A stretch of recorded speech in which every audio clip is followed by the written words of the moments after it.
성도 여러분 안녕하십니까? 아, 추운 날씨 가운데서도 우리 예배를 위해서 성전을 찾아주신 모든 분들을 진심으로 환영합니다. 어, 한 주 동안 어떻게 지내셨습니까? 잘 지내셨습니까? 정신없지 않으셨어요? 가끔에 일어나는 상황들이 우리의 마음을 어렵게 하고 있습니다. 어, 그리고 어제 그 어, 북가주에서 혹시 아시나요? 총격 사건이 있었는데 저희 재림교회 학교에서 이제 그 킨더가든 아이 2명이 이제 이 총격 피해를 받았습니다. 지금 굉장히 위독한 상황이라는 거는 알고 있는데 그 이후에 들려온 소식은 제가 아직은 듣지 못했지만 참 여러모로 어려운 상황 속에 있는 것 같습니다. 우리가 기도가 필요한 시기인 것 같아요. 그렇죠? 잠깐 기도하고 말씀을 읽겠습니다. 사랑의 아버지 하나님, 어,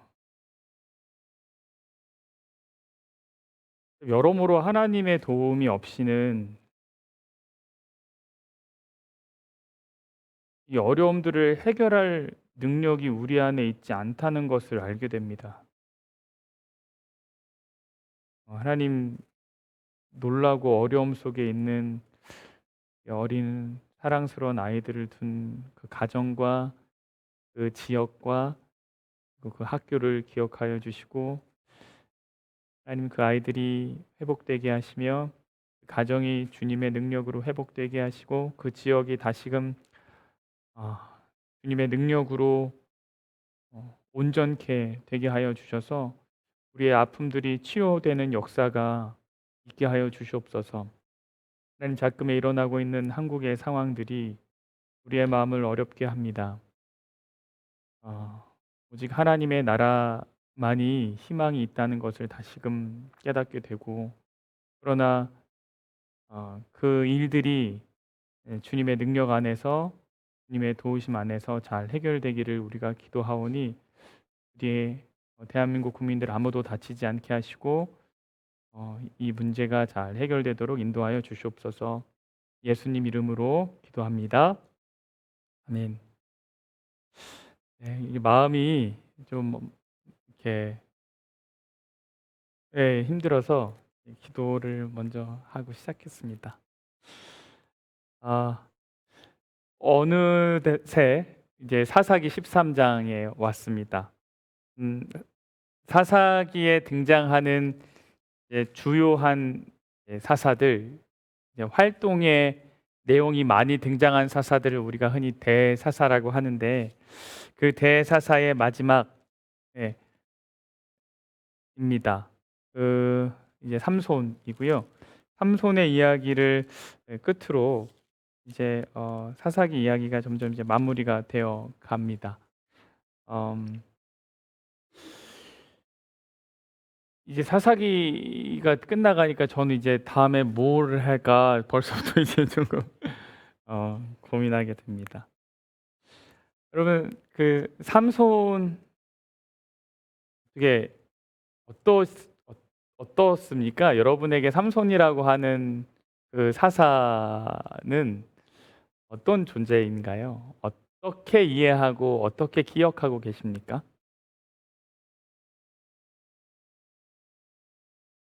뭐라고요? 좋아졌다가 나빠졌다가 좋아졌다가 나빠졌다가. 삼손한테 제일 유명한 게 뭐예요? 삼손하면 제일 유명한 게 뭐예요?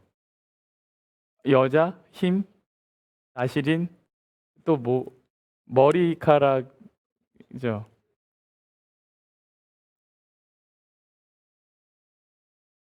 그쵸. 맞아요. 그런 이야기도 있죠. 어 이제 삼손이 그냥 뭐 제일 성경에서 힘센 사람 그러면은 우리가 흔히 생각하는 사람이 삼손. 재밌는 이야기 하잖아요. 삼손이랑 골리앗이랑 싸웠으면 누가 이겼을까 막 이런 약간 그런 생각들, 어린아이들이 할 법한 질문들. 네. 삼손이 탄생하게 되는데 오늘은 그 삼손이 어떻게 어떤 배경 속에서 나오는지 나타나는지 좀 살펴보려고 합니다. 사사기 13장 1절인데요. 이스라엘 자손이 다시 여호와의 목전에 악을 행하였으므로 여호와께서 그들을 40년 동안 블레셋 사람의 손에 넘겨 주시니라. 백성들이 다시 여호와의 목전에서 악을 행했습니다. 근데 이것이 여기에 처음 등장하는 건 아니죠. 그 전에도 이런 표현들이 등장합니다. 특별히 다시라고 하는 표현까지 같이 등장합니다. 근데 제가 이 말씀이 조금 새롭게 다가왔습니다. 단순히 죄에 대한 반복이 아니라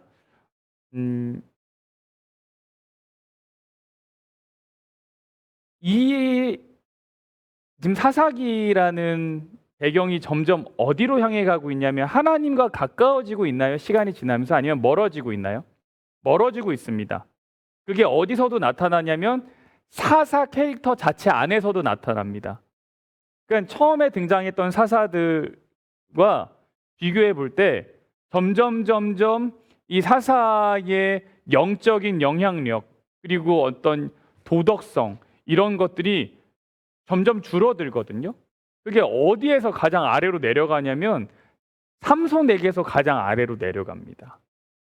그러니까 우리가 잠깐 언급했지만 삼손은 나실린입니다.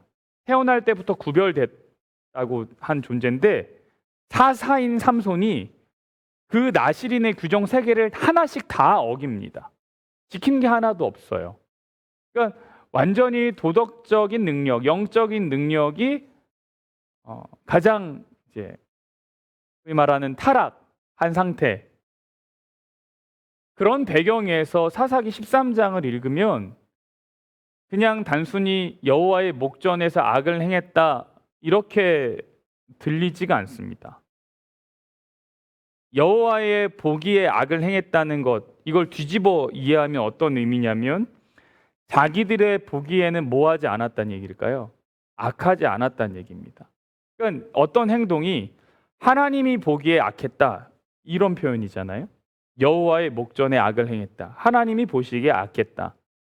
근데 이거를 이 상황에서 다시 이해하면 그들의 눈에는 뭐하지 않았다는 겁니까? 악하지 않았다는 거예요.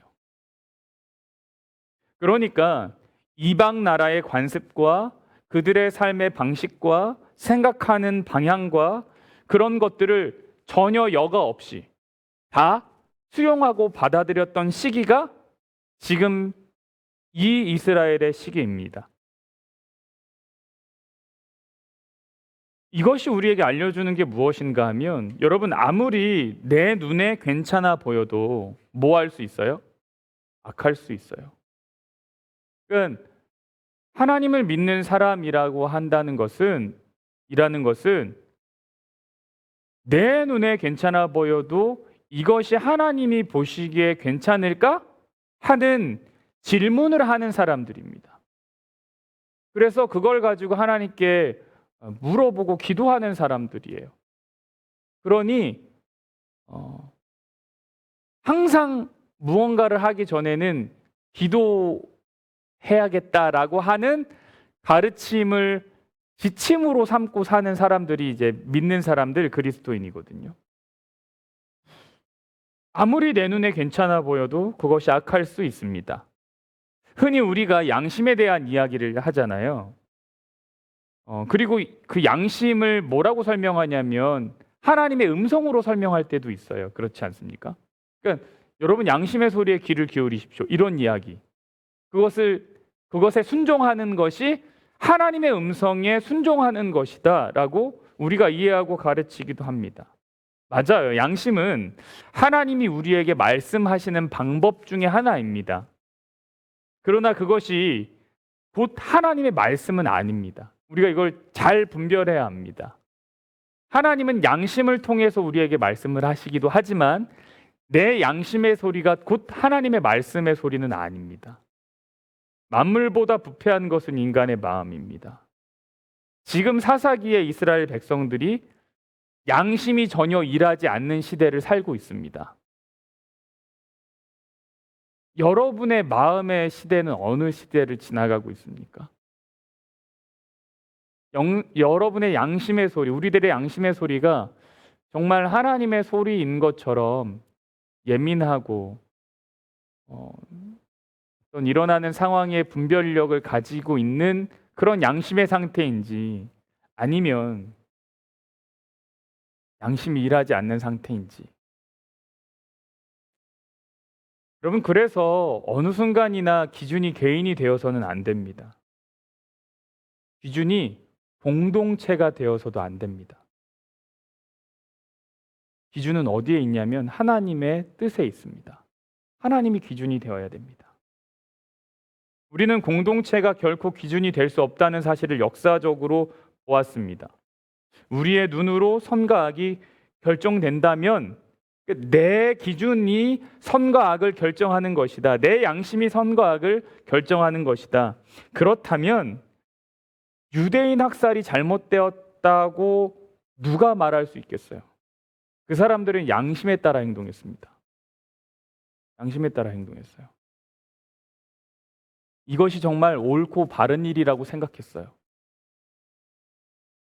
사람이, 인류가 더 행복해지고 더 개발되기 위해서는 이러한 과정이 필수라고 생각했습니다. 스스로 좋은 일을 하고 있다고 생각했습니다. 그것이 그들이 나아갈 방향이었습니다. 그러나 역사가 그것이 틀렸다고 말해주고, 무엇보다 무엇이 그게 잘못됐다고 말하고 있냐면 하나님의 말씀이 그것이 옳지 않았다라고 말해주고 있습니다. 인간 스스로의 눈은 무엇이 죄인가를 결정하기에 한없이 부족합니다. 그래서 우리에게 필요한 게 뭐냐면 절대선이라는 거예요. 그러니까 절대선이라고 하는 그 어떤 가치와 존재를 제외시키고 인간이 결코 잘 살아갈 수가 없습니다. 근데 그러니까 절대선에 대한 인식이 뭐예요? 그게 신앙이라는 거예요. 기독교는 그 절대신이 있다고 믿는 거죠. 그러나 이제 하나님을 믿지 않는 사람들, 무신론자들은 그것이 없는 세상을 구축해 보려고 하는 거죠. 그러나 그것이 논리적으로, 역사적으로 성공적이지 못합니다. 여러분, 그래서 하나님이 말씀이라는 것을 남기신 겁니다. 왜 하나님이 말씀을 남기셨어요? 절대선에 대한 기준을 남기신 거죠. 근데 이것을 구전으로 하지 않으시고 뭘로 하셨어요? 기록된 말씀으로 하셨어요. 물론 여기에는 말씀드렸다시피 약간의 오류들이 있습니다. 그러나 그것이 하나님의 절대선을 가리진 않습니다. 절대요. 거기에 드러나는 오류들이 그 하나님의 가르침과 구원의 도에 치명적인 역할을 전혀 하지 않습니다.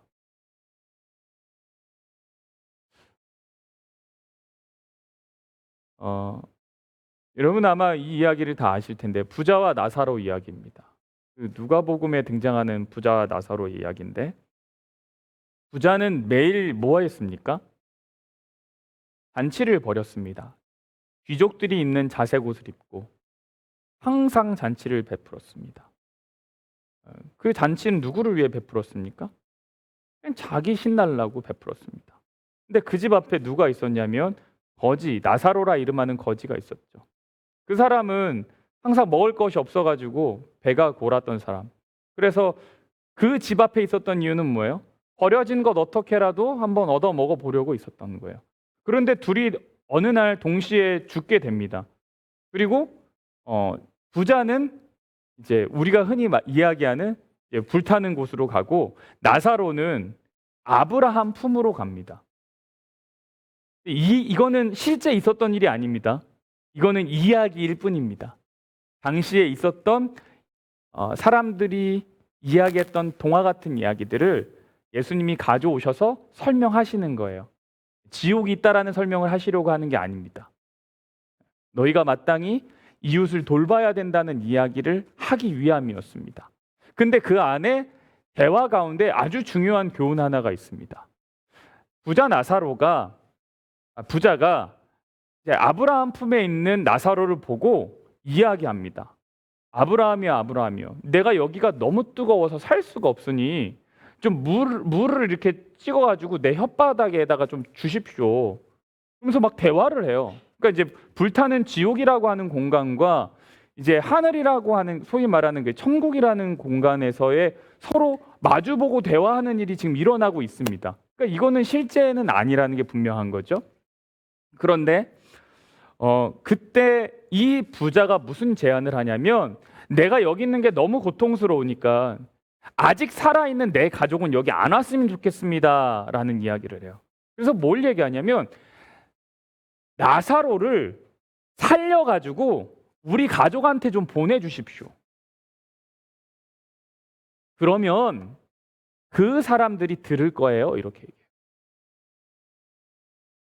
죽었다가 살아난 사람이 이야기하는데 왜 안 믿겠어요? 라고 이야기합니다. 근데 그때 아브라함이 뭐라고 하는지 아십니까? 그들에게 뭐가 있다고 얘기하냐면 그들에게는 모세와 선지자가 있다라고 얘기해요. 이게 뭐예요? 모세와 선지자와 시편. 이게 성경을 말합니다. 그러니까 죽었다 살아난 사람이 가면 믿을 겁니다? 아브라함이 no. 죽었다 살아난 사람이 가서 이야기해도 못 믿을 사람 못 믿는다라고 얘기해요. 그럼 뭘로 믿으라고 얘기해요? 그들에게 있는 말씀으로 믿으라고 얘기해요. 왜 말씀입니까? 하나님이 당신의 뜻을 남기신 방법이 여러 가지가 있을 수 있었어요. 근데 하나님은 말씀으로 남기셨어요. 왜 그런 거예요? 그래야 이것이 계속해서 전해지니까요. 다른 방법으로는 전해지지 않았으니까요.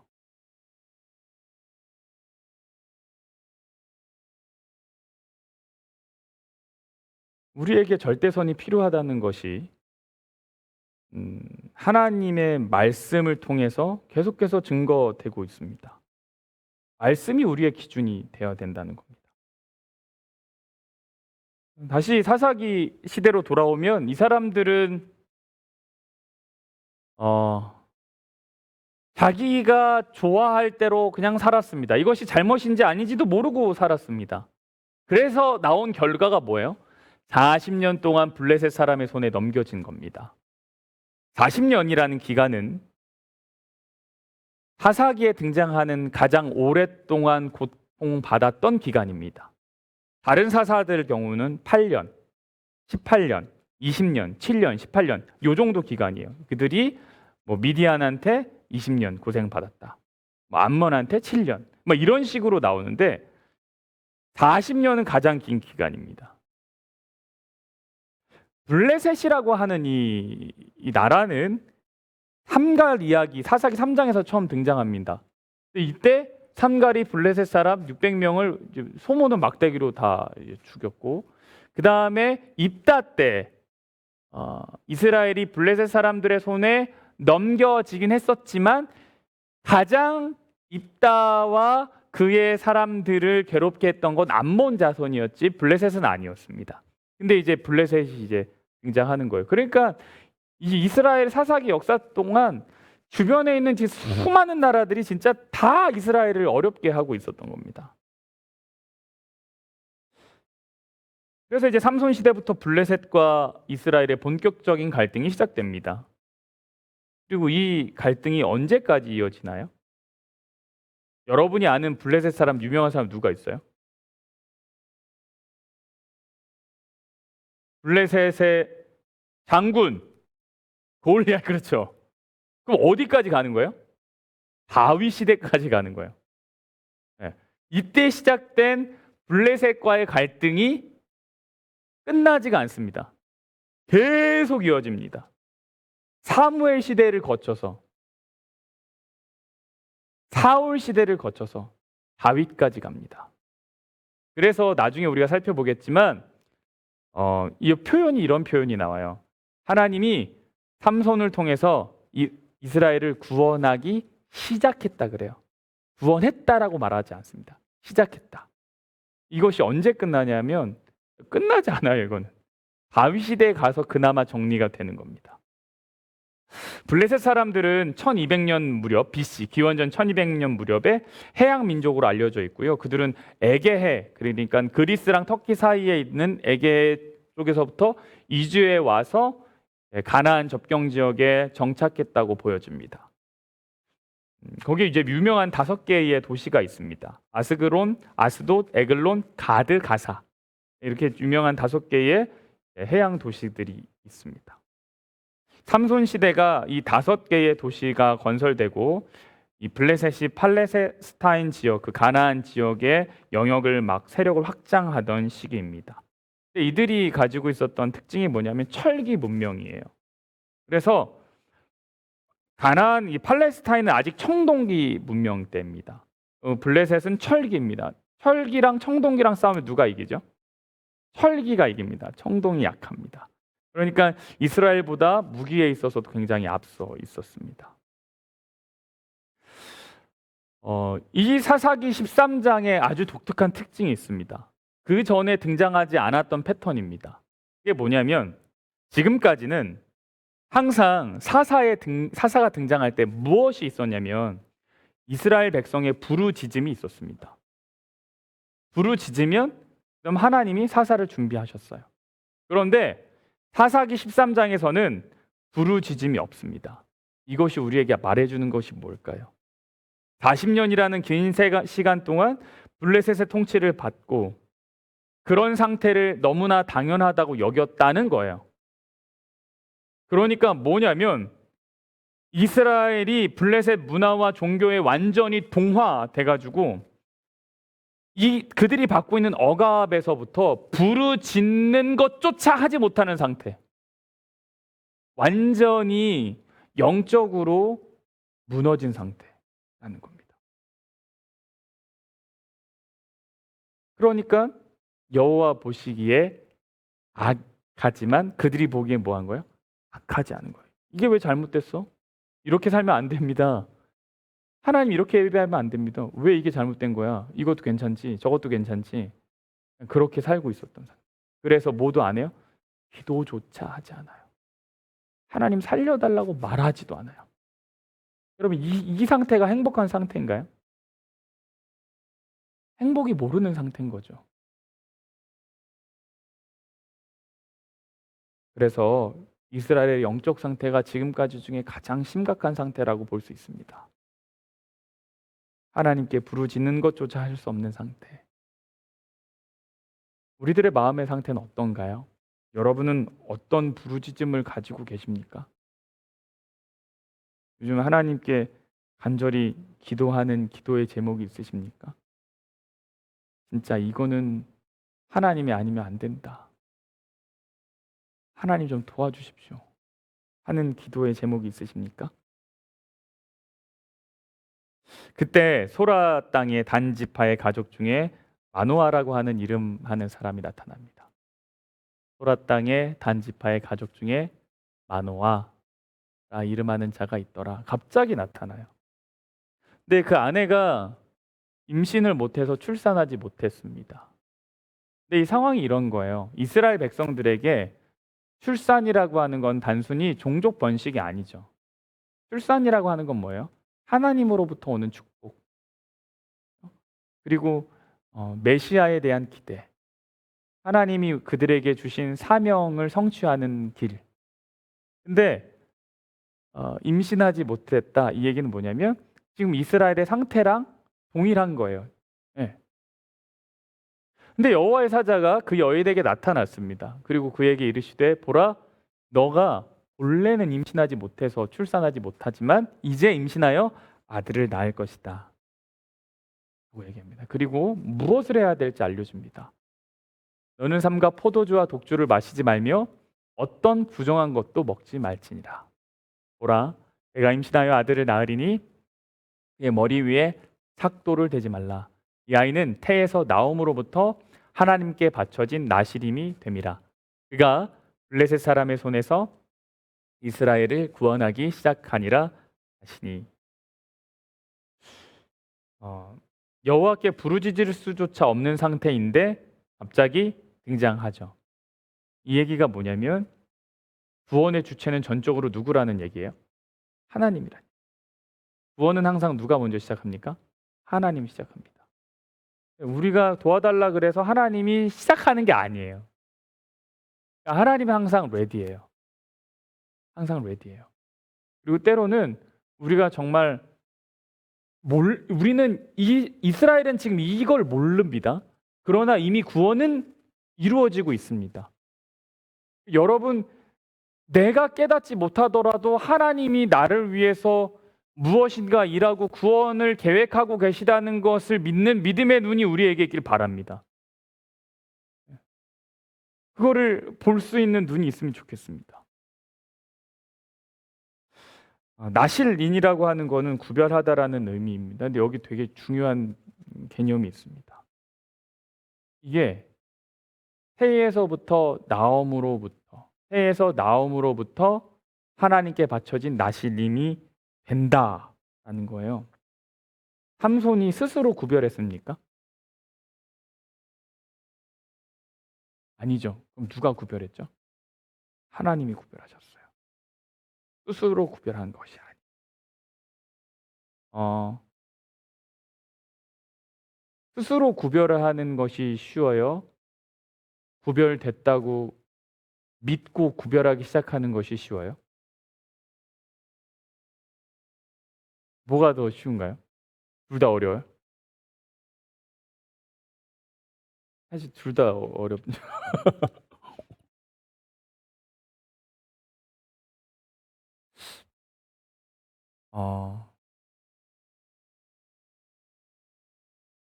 내가 아무리 노력을 해도 구별되기가 쉽지가 않습니다. 근데 내가 구별되었다라고 하고 믿고 시작하면 훨씬 쉽습니다. 믿음을 갖는 게 그래서 중요한 겁니다.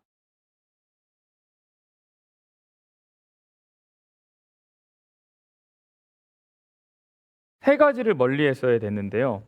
근데 여기는 이제 등장하지 않지만 이 나실인에 관한 규례가 민수기 6장에 등장하는데 첫 번째는 포도를 멀리하고 두 번째는 머리를 자르지 않는 것이고 세 번째가 뭔지 혹시 기억나십니까? 시체를 가까이 하지 않는 겁니다. 죽은 것을 가까이 하지 않는 겁니다. 많은 사람들이 이 내용을 하나님을 위해 특별한 서원을 한 사람이 지켜야 하는 어떤 절제에 관한 것이라고 생각합니다. 내가 하나님께 구별되기 위해서 이 세 가지를 안 하겠다. 뭐 이렇게 생각하고 이제 뭐 절제라고 생각하는데요. 근데 이 내용을 잘 생각해 보면 절제를 위해서 이렇게까지 해야 될까 싶은 것이 좀 있습니다. 이제 첫 번째는 뭐냐면 이제 포도주와 독주인데요. 포도주도 안 되고 독주도 안 됩니다. 독주라는 거는 포도가 아닌 다른 걸로 만든 이제 술을 말합니다. 여기에 보면 뭐도 안 되냐면 포도도 안 됩니다. 포도에 관련된 건 아무것도 안 됩니다. 어떤 것도 마시면 안 되고 먹어서도 안 됩니다. 근데 포도랑 독주가 안 된다 그러면 좀 이해가 되는데요. 그 나실인의 원래 내용을 보면 포도에 관련된 건 아예 안 된다고 얘기를 합니다. 그러니까 여기 이제 사사기 13장 14절에도 나오는데 포도나무의 소산을 먹지 말라 이렇게 말하고 있거든요. 포도주 안 된다는 건 이해가 되는데 왜 포도까지 안 되냐? 왜 안 되는 거예요? 포도 맛있는데? 이게 좀 이상한 거예요. 그냥 단순히 절제랑은 거리가 있습니다. 뭐 건강하려고 이거랑은 거리가 있어요. 어떤 학자는 이렇게 얘기해요. 이게 포도에 대한 트라우마가 이스라엘 백성들한테 좀 있어서 누가 그거 시작한 거예요? 노아가 방주에서 나와서 실수해가지고 그래서 가나안이 저주를 받게 되었잖아요. 그때부터 이제 우리 포도는 진짜 조심해야 돼. 약간 이렇게 돼서 뭐 한 거다 이렇게 설명하기도 합니다. 잠언에선 이렇게 말합니다. 포도주를 마시는 것이 왕들에게 마땅하지 아니하며 독주를 찾는 것이 주권자들에게 마땅하지 않도다. 술을 마시다가 뭐를 잊어버려요? 법을 잊어버리고 모든 곤고한 자들의 송사를 굽게 할까 두려우니라. 왕들은 뭐 해야 하냐면 공평해야 되거든요. 그러니까 잘 다뤄줘야 돼요. 근데 뭐를 마시면, 포도주 독주를 마시면 올바른 판단을 하지 못한다는 거죠. 정신을 혼미하게 한다는 겁니다. 이게 뭐에 치명적이냐면 다른 사람을 섬기는 일에 치명적이에요. 예. 억울한 사람이 생길 수 있는 거죠. 성경은 억울한 사람이 없도록 해야 된다고 우리에게 말합니다. 그래서 포도주가 안 된다는 거예요. 근데 포도는 왜 안 되냐? 이것이 그렇게 될 가능성을 너무 쉽게 열어주기 때문입니다.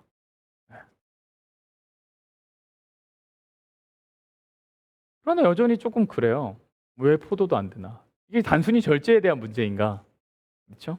두 번째는 이제 머리 자르면 안 된다. 왜 머리를 자르면 안 됩니까? 이거랑 절제랑 무슨 상관일까요?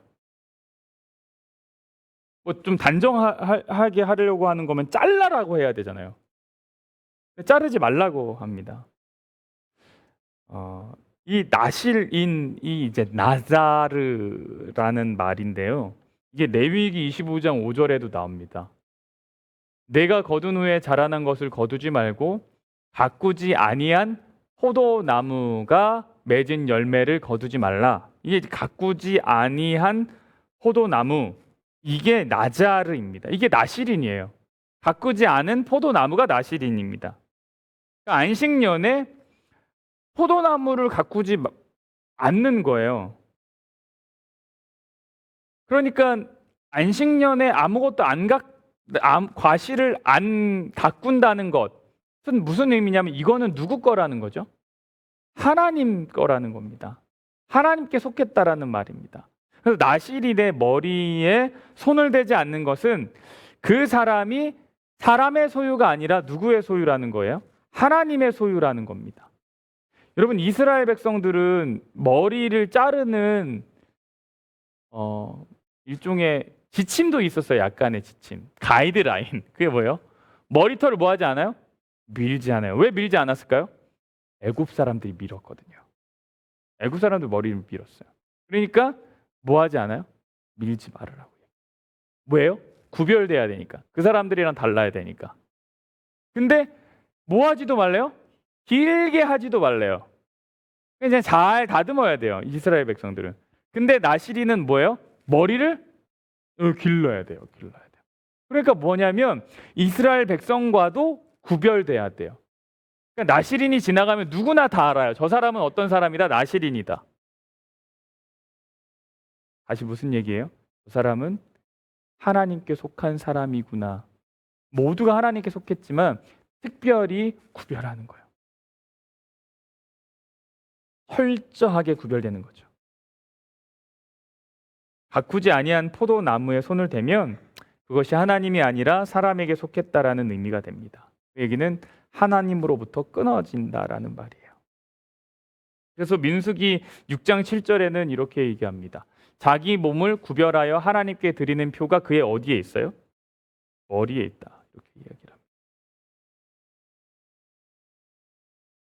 합니다. 다음은 이제 시체를 만지지 말라는 것이 나옵니다. 제가 이제 나실인에 관한 규례를 지금 말씀드리는 이유는 나중에 삼손이 이거를 다 하나씩 다 어기는 장면이 나오기 때문입니다. 나실인은 시체를 만지는 일, 시신이 있는 집에 있는 일, 그리고 시신을 따라서 무덤으로 가는 일 다 금지되어 있습니다. 왜 그런가요? 시체는 죽음을 말하고 그것은 죄의 결과를 말하기 때문입니다. 그래서 시체를 가까이 하는 것은 부정하게 되는 겁니다. 그래서 시체를 가까이 한 경우에는 나실인 서원한 것이 무효가 되기도 합니다. 만일 내가 나실인을 2년을 서원을 했어요. 근데 2년이 되기 하루 전에 시체를 가까이 하면 그 서원했던 거 무효됩니다. 그래서 다시 2년 해야 돼요. 이건 단순히 절제에 대한 이야기가 아닙니다.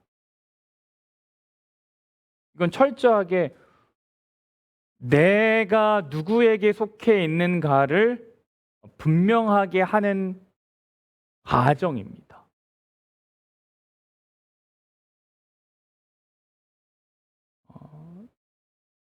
누구의 통치를 받고 있느냐에 대한 문제입니다.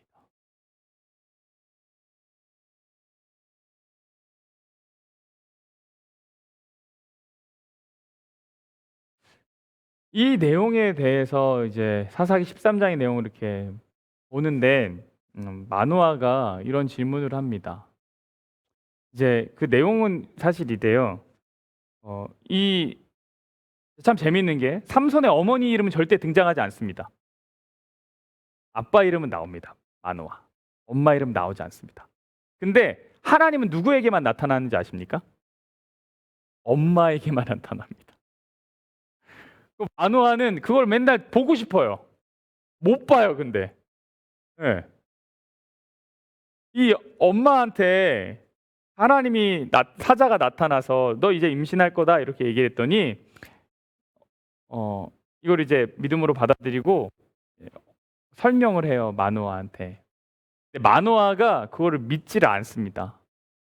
당시에 이스라엘의 상황이 어땠냐면 여인들이 하는 말을 별로 안 믿었어요. 남자들이. 결국 별로 귀담아 듣지 않았습니다. 권위가 없었던 거죠. 다시 듣고 싶어 해요.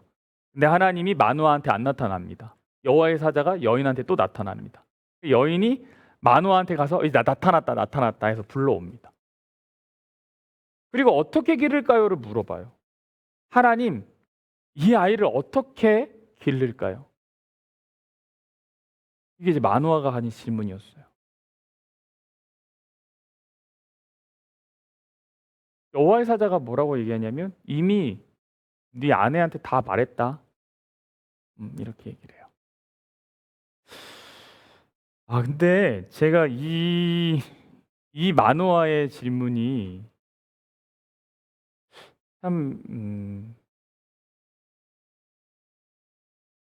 아주 무겁게 제게 좀 다가왔어요. 이 아이를 어떻게 기를까요? 하나님은 뭐라고 말씀하신 거냐면 하나님의 소유로 길러라 이 말씀을 하신 거예요. 제가 너무 마노아 같은 거예요. 하나님은 이 사사기 13장에서 마노아는 사실 하나님의 시선에서 철저히 배제됩니다. 약간 이름은 등장하지만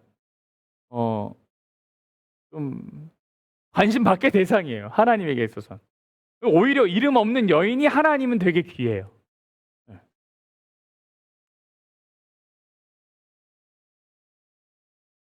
하나님을 쫓아가려고 하지만 닿지 않는 듯한 마노아. 결국 물어보는 건 어떻게 기를까요? 하나님이 하나님의 소유로 기르라고 말씀하셨습니다. 여러분, 구원이 없는 세대에 부르짖을 힘도 없는 시대에 하나님이 다시 세우려고 하셨던 것은 뭔가요? 그거는 한 아이를 하나님의 소유로 기르라는 겁니다. 구원은 항상 거기서 시작하는 것 같아요. 완전히 무너지고 박살을 한 이스라엘한테 하나님이 구원을 베푸실 때 어떻게 하냐면 짜잔! 여기 구원이 있다. 하나님 능력이 되시는 분이니까 짜잔 해서 이제 엄청 큰 거 확 보여주고 블레셋 촥 밀어버리고 이게 구원이다라고 하실 수 있는데 그렇게 안 하시더라고요. 구원은 어디서 오냐면 한 아기를 잘 기르는 곳에서. 예수님도 그러셨죠. 예수님도 한 아기로 이 땅에 오셨어요. 부르짖을 힘이 없는 시대에 하나님이 다시 세우시고 싶으신 것은 한 아이를 하나님의 소유로. 그래서 제가 생각했어요. 부르짖을 힘이 없는 시대에 하나님이 의지하고 기대할 수 있는 것은 그나마 아이를 향한 부모의 사랑인 것인가? 사랑에 관한 책임감.